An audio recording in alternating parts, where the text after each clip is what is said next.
بسم الله الرحمن الرحيم ألف لام ميم. ذلك الكتاب لا ريب فيه هدى للمتقين الذين يؤمنون بالغيب ويقيمون الصلاة ومما رزقناهم ينفقون والذين يؤمنون بما أنزل إليك وما أنزل من قبلك وبالآخرة هم يوقنون أولئك على هدى من ربهم وأولئك هم المفلحون. إن الذين كفروا سواء عليهم أأنذرتهم أم لم تنذرهم لا يؤمنون. ختم الله على قلوبهم وعلى سمعهم وعلى أبصارهم غشاوة ولهم عذاب عظيم. ومن الناس من يقول آمنا بالله وباليوم الآخر وما هم بمؤمنين يخادعون الله والذين آمنوا وما يخدعون إلا أنفسهم وما يشعرون. في قلوبهم مرض فزادهم الله مرضا ولهم عذاب أليم بما كانوا يكذبون. وإذا قيل لهم لا تفسدوا في الأرض قالوا إنما نحن مصلحون ألا إنهم هم المفسدون ولكن لا يشعرون. وإذا قيل لهم آمنوا كما آمن الناس قالوا أنؤمن كما آمن السفهاء ألا إنهم هم السفهاء ولكن لا يعلمون. وإذا لقوا الذين آمنوا قالوا آمنا وإذا خلوا إلى شياطينهم قالوا إنا معكم إنما نحن مستهزئون الله يستهزئ بهم ويمدهم في طغيانهم يعمهون. أولئك الذين اشتروا الضلالة بالهدى فما ربحت تجارتهم وما كانوا مهتدين. مثلهم كمثل الذي استوقد نارا فلما أضاءت ما حوله ذهب الله بنورهم وتركهم في ظلمات لا يبصرون. صم بكم عمي فهم لا يرجعون. أو كصيب من السماء فيه ظلمات ورعد وبرق يجعلون أصابعهم في آذانهم من الصواعق حذر الموت والله محيط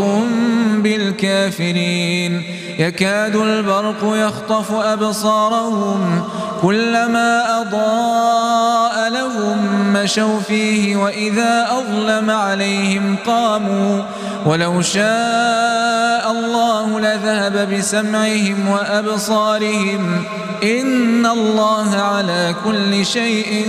قدير. يا أيها الناس اعبدوا ربكم الذي خلقكم والذين من قبلكم لعلكم تتقون الذي جعل لكم الأرض فراشا والسماء بناء وأنزل من السماء ماء فأخرج به من الثمرات رزقا لكم فلا تجعلوا لله أندادا وأنتم تعلمون. وإن كنتم في ريب مما نزلنا على عبدنا فأتوا بسورة من مثله ودعوا شهداءكم من دون الله إن كنتم صادقين فإن لم تفعلوا ولن تفعلوا فاتقوا النار التي وقودها الناس والحجارة أعدت للكافرين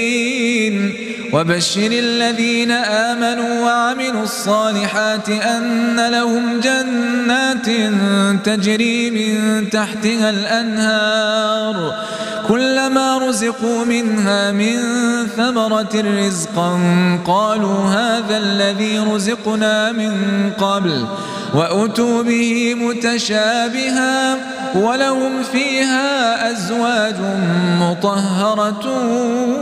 وهم فيها خالدون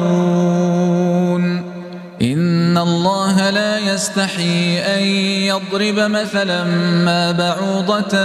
فما فوقها فأما الذين آمنوا فيعلمون أنه الحق من ربهم وأما الذين كفروا فيقولون ماذا أراد الله بهذا مثلا يضل به كثيرا ويهدي به كثيرا وما يضل به إلا الفاسقين الذين ينقضون عهد الله من بعد ميثاقه ويقطعون ما أمر الله به أن يوصل ويفسدون في الأرض أولئك هم الخاسرون كيف تكفرون بالله وكنتم أمواتا فأحياكم ثم يميتكم ثم يحييكم ثم إليه ترجعون هو الذي خلق لكم ما في الأرض جميعا ثم استوى إلى السماء فسواهن 7 سماوات وهو بكل شيء عليم وإذ قال ربك للملائكة إني جاعل في الأرض خليفة قالوا أتجعل فيها من يفسد فيها ويسفك الدماء ونحن نسبح بحمدك ونقدس لك قال إني أعلم ما لا تعلمون وعلم آدم الأسماء كلها ثم عرضهم على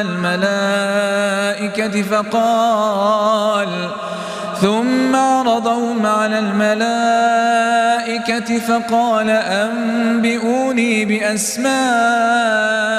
هؤلاء إن كنتم صادقين قالوا سبحانك لا علم لنا إلا ما علمتنا إنك أنت العليم الحكيم قال يا آدم أنبئهم بأسمائهم فلما أنبأهم بأسمائهم قال ألم أقل لكم إني أعلم غيب السماوات والأرض وأعلم ما تبدون وما كنتم تكتمون وإذ قلنا للملائكة اسجدوا لآدم فسجدوا إلا إبليس أبى واستكبر وكان من الكافرين وقلنا يا آدم اسكن أنت وزوجك الجنة وكلا منها رغدا حيث شئتما ولا تقربا هذه الشجرة فتكونا من الظالمين فأزلهما الشيطان عنها فأخرجهما مما كانا فيه وقلنا اهبطوا بعضكم لبعض عدو ولكم في الأرض مستقر ومتاع إلى حين فتلقى آدم من ربه كلمات فتاب عليه إنه هو التواب الرحيم قلنا اهبطوا منها جميعا فإما يأتينكم مني هدى فمن تبع هداي فلا خوف عليهم ولا هم يحزنون والذين كفروا وكذبوا بآياتنا أولئك أصحاب النار هم فيها خالدون يا بني إسرائيل اذكروا نعمتي التي أنعمت عليكم وأوفوا بعهدي أوف بعهدكم وإياي فارهبون وآمنوا بما أنزلت مصدقا لما معكم ولا تكونوا أول كافر به ولا تشتروا بآياتي ثمنا قليلا وإياي فاتقون ولا تلبسوا الحق بالباطل وتكتموا الحق وأنتم تعلمون وأقيموا الصلاة وآتوا الزكاة واركعوا مع الراكعين أتأمرون الناس بالبر وتنسون أنفسكم وأنتم تتلون الكتاب أفلا تعقلون واستعينوا بالصبر والصلاة وإنها لكبيرة إلا على الخاشعين الذين يظنون أنهم ملاقو ربهم وأنهم إليه راجعون يا بني إسرائيل اذكروا نعمتي التي أنعمت عليكم وأني فضلتكم على العالمين واتقوا يوما لا تجزي نفس عن نفس شيئا ولا يقبل منها شفاعة ولا يؤخذ منها عدل ولا هم ينصرون وإذ نجيناكم من آل فرعون يسومونكم سوء العذاب يذبحون أبناءكم ويستحيون نساءكم وفي ذلكم بلاء من ربكم عظيم وإذ فرقنا بكم البحر فأنجيناكم وأورقنا آل فرعون وأنتم تنظرون وإذ وعدنا موسى 40 ليلة ثم اتخذتم العجل من بعده وأنتم ظالمون ثم عفونا عنكم من بعد ذلك لعلكم تشكرون وإذ آتينا موسى الكتاب والفرقان لعلكم تهتدون وإذ قال موسى لقومه يا قوم إنكم ظلمتم أنفسكم باتخاذكم العجل فتوبوا إلى بارئكم فاقتلوا أنفسكم ذلكم خير لكم عند بارئكم فتاب عليكم إنه هو التواب الرحيم وإذ قلتم يا موسى لن نؤمن لك حتى نرى الله جهرة فأخذتكم الصاعقة وأنتم تنظرون ثم بعثناكم من بعد موتكم لعلكم تشكرون وظللنا عليكم الغمام وأنزلنا عليكم المن والسلوى كلوا من طيبات ما رزقناكم وما ظلمونا ولكن كانوا أنفسهم يظلمون وإذ قلنا ادخلوا هذه القرية فكلوا منها حيث شئتم رغدا وادخلوا الباب سجدا وقولوا حطة نغفر لكم خطاياكم وسنزيد المحسنين فبدل الذين ظلموا قولا غير الذي قيل لهم فأنزلنا على الذين ظلموا رجزا من السماء بما كانوا يفسقون وإذ استسقى موسى لقومه فقلنا اضرب بعصاك الحجر فانفجرت منه 12 عينا قد علم كل أناس مشربهم كلوا واشربوا من رزق الله ولا تعثوا في الأرض مفسدين وإذ قلتم يا موسى لن نصبر على طعام واحد فادع لنا ربك يخرج لنا مما تنبت الأرض من بقلها وقثائها وفومها وعدسها وبصلها قال أتستبدلون الذي هو أدنى بالذي هو خير اهبطوا مصرا فإن لكم ما سألتم وضربت عليهم الذلة والمسكنة وباءوا بغضب من الله ذلك بأنهم كانوا يكفرون بآيات الله ويقتلون النبيين بغير الحق ذلك بما عصوا وكانوا يعتدون إن الذين آمنوا والذين هادوا والنصارى والصابئين من آمن بالله واليوم الآخر وعمل صالحا فلهم أجرهم عند ربهم ولا خوف عليهم ولا هم يحزنون وإذ أخذنا ميثاقكم ورفعنا فوقكم الطور خذوا ما آتيناكم بقوة واذكروا ما فيه لعلكم تتقون ثم توليتم من بعد ذلك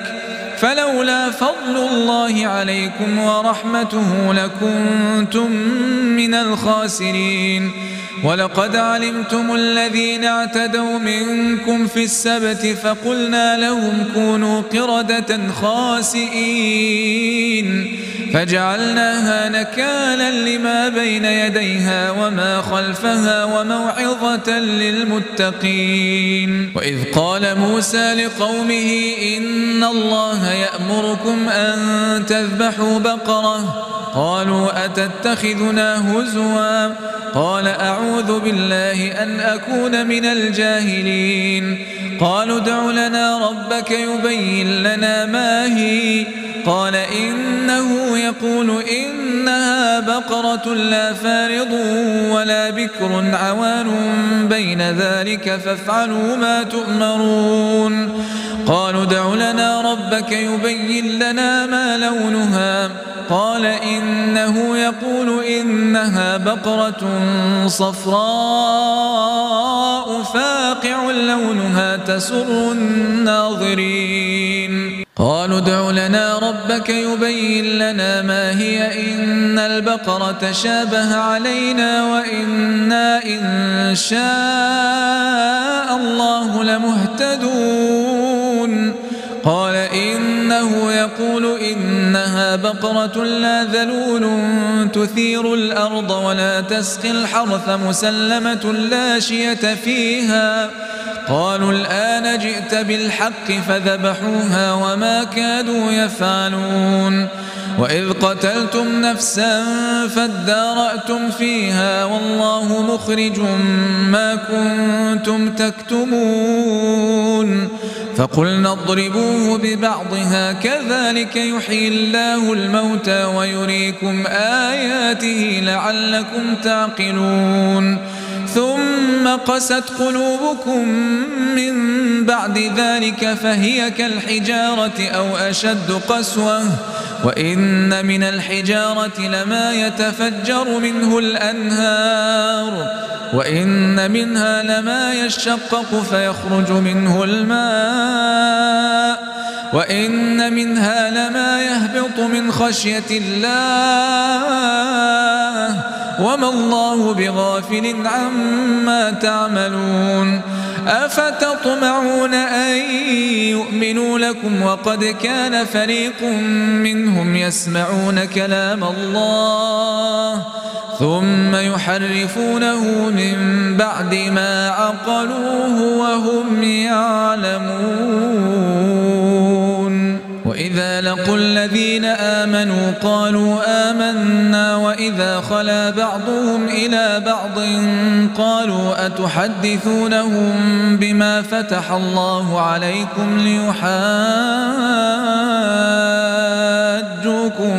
به عند ربكم أفلا تعقلون أولا يعلمون أن الله يعلم ما يسرون وما يعلنون ومنهم أميون لا يعلمون الكتاب إلا أماني وإن هم إلا يظنون فويل للذين يكتبون الكتاب بأيديهم ثم يقولون هذا من عند الله ليشتروا به ثمنا قليلا فويل لهم مما كتبت أيديهم وويل لهم مما يكسبون وقالوا لن تمسنا النار إلا أياما معدودة قل أتخذتم عند الله عهدا فلن يخلف الله عهده أم تقولون على الله ما لا تعلمون بلى من كسب سيئة وأحاطت به خطيئته فأولئك أصحاب النار هم فيها خالدون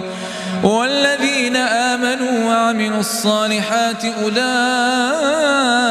أصحاب الجنة هم فيها خالدون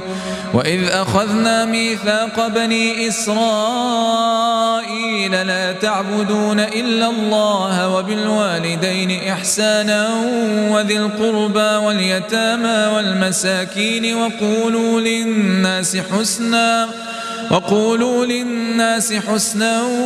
وأقيموا الصلاة وآتوا الزكاة ثم توليتم إلا قليلا منكم وأنتم معرضون وإذ أخذنا ميثاقكم لا تسفكون دماءكم ولا تخرجون أنفسكم من دياركم ثم أقررتم وأنتم تشهدون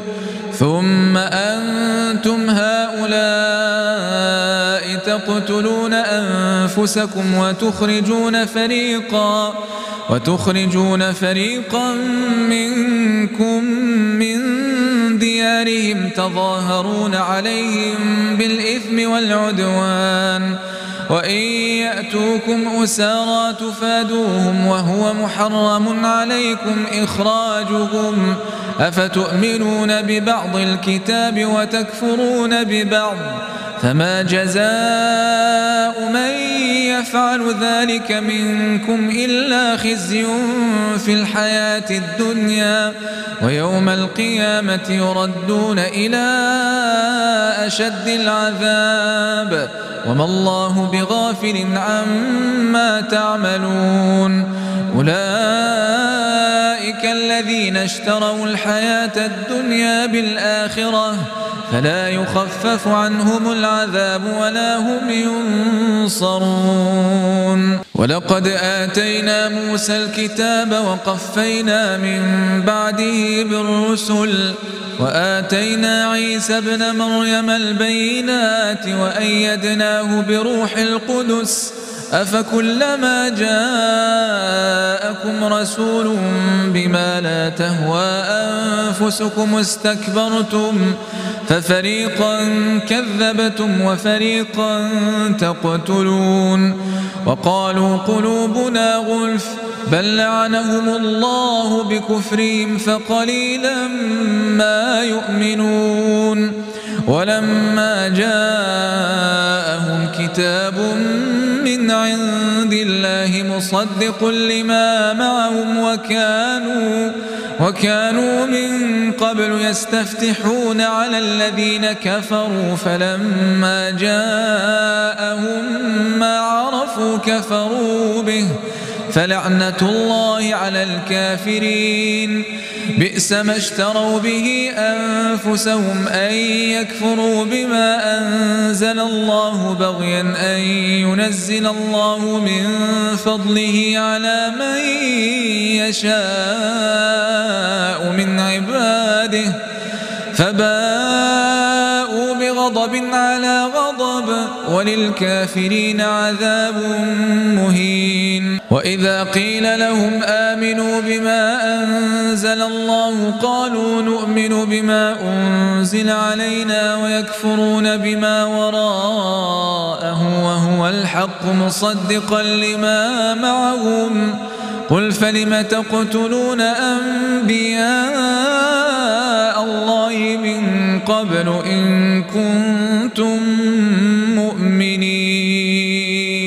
ولقد جاءكم موسى بالبينات ثم اتخذتم العجل من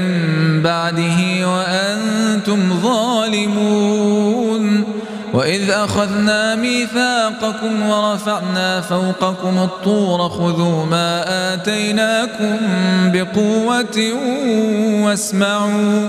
قالوا سمعنا وعصينا وأشربوا في قلوبهم العجل بكفرهم قل بئس ما يأمركم به إيمانكم إن كنتم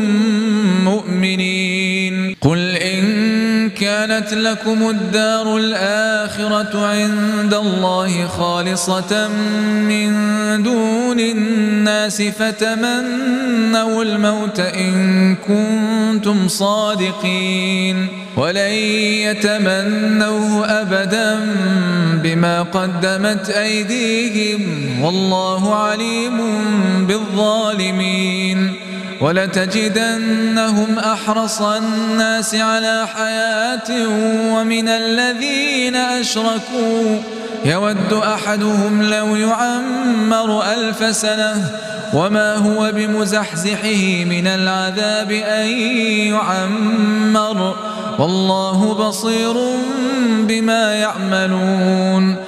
قل من كان عدوا لجبريل فإنه نزله على قلبك بإذن الله مصدقا لما بين يديه وهدى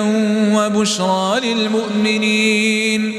من كان عدوا لله وملائكته ورسله وجبريل وميكال فإن الله عدو للكافرين. ولقد أنزلنا إليك آيات بينات وما يكفر بها إلا الفاسقون. أوكلما عاهدوا عهدا نبذه فريق منهم بل أكثرهم لا يؤمنون. ولما جاءهم رسول من عند الله مصدق لما معهم نبذ فريق من الذين أوتوا الكتاب كتاب الله وراء ظهورهم كأنهم لا يعلمون. واتبعوا ما تتلو الشياطين على ملك سليمان وما كفر سليمان ولكن الشياطين كفروا يعلمون الناس السحر وما أنزل على الملكين ببابل هاروت وماروت وما يعلمان من أحد حتى يقولا إنما نحن فتنة فلا تكفر فيتعلمون منهما ما يفرقون به بين المرء وزوجه وما هم بضارين به من أحد إلا بإذن الله ويتعلمون ما يضرهم ولا ينفعهم ولقد علموا لمن اشتراه ما له في الآخرة من خلاق ولبئس ما شروا به أنفسهم لو كانوا يعلمون. ولو أنهم آمنوا واتقوا لمثوبة من عند الله خير لو كانوا يعلمون. يا أيها الذين آمنوا لا تقولوا راعنا وقولوا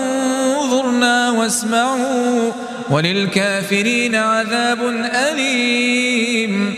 ما يود الذين كفروا من أهل الكتاب ولا المشركين أن ينزل عليكم من خير من ربكم والله يختص برحمته من يشاء والله ذو الفضل العظيم.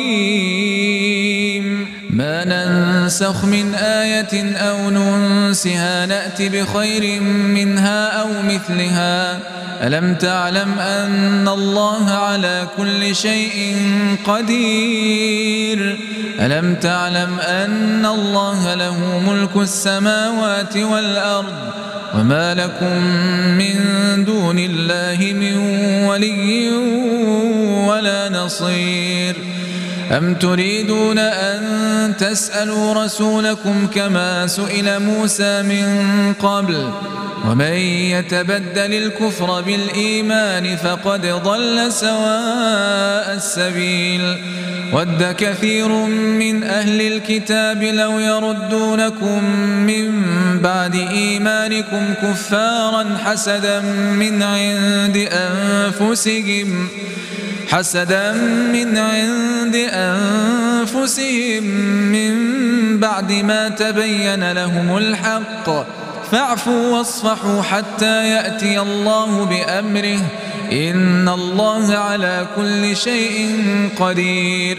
وأقيموا الصلاة وآتوا الزكاة وما تقدموا لأنفسكم من خير تجدوه عند الله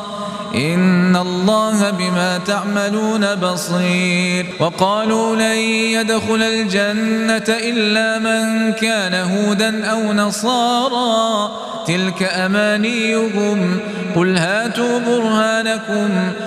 هاتوا برهانكم إن كنتم صادقين. بلى من أسلم وجهه لله وهو محسن فله أجره عند ربه ولا خوف عليهم ولا هم يحزنون.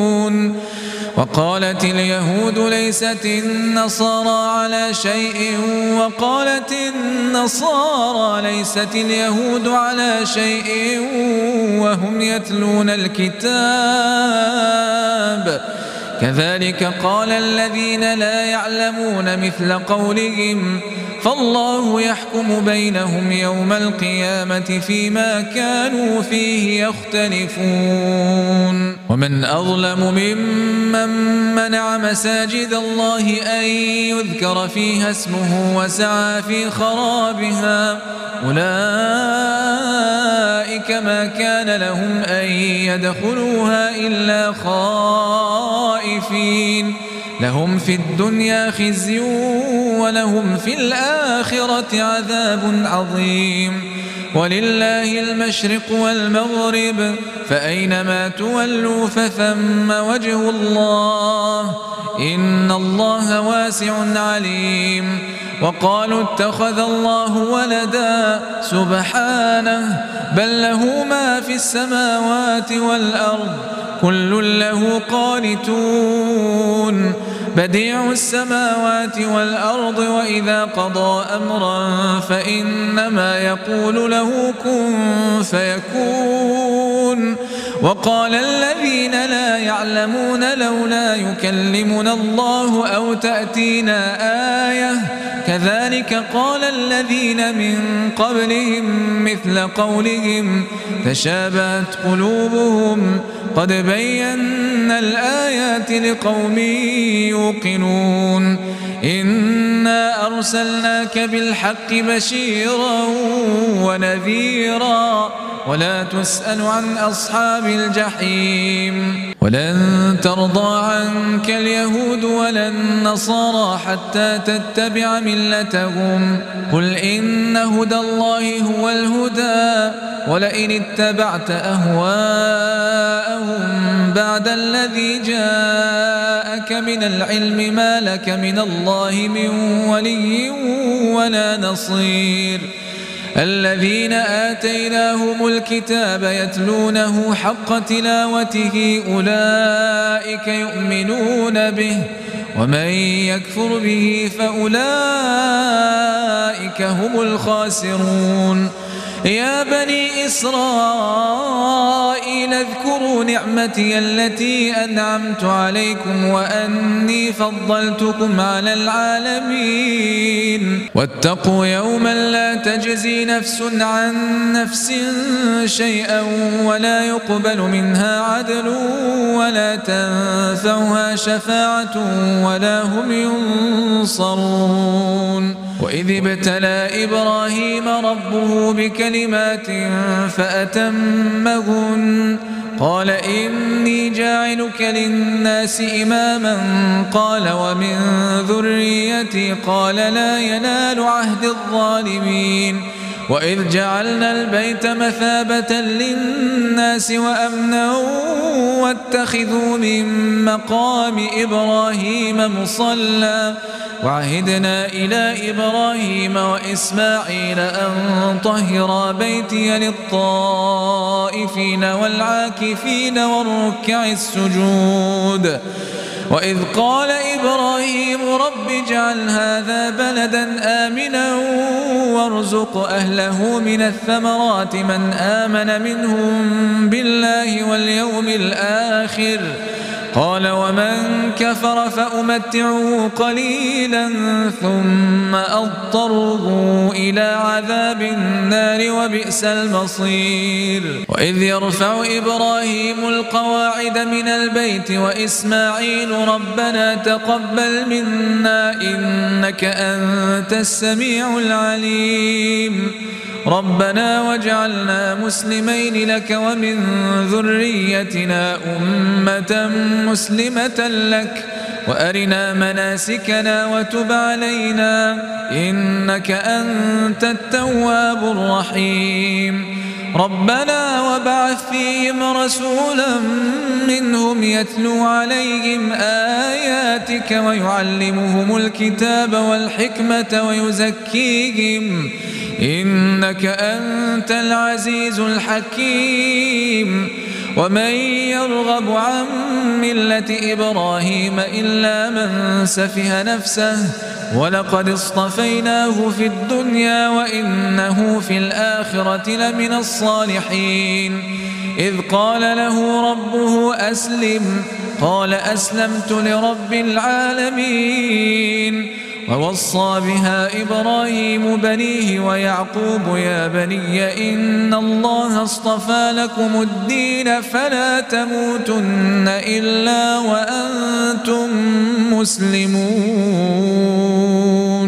أم كنتم شهداء إذ حضر يعقوب الموت إذ قال لبنيه ما تعبدون من بعدي قالوا نعبد إلهك وإله آبائك إبراهيم وإسماعيل وإسحاق إلها واحدا ونحن له مسلمون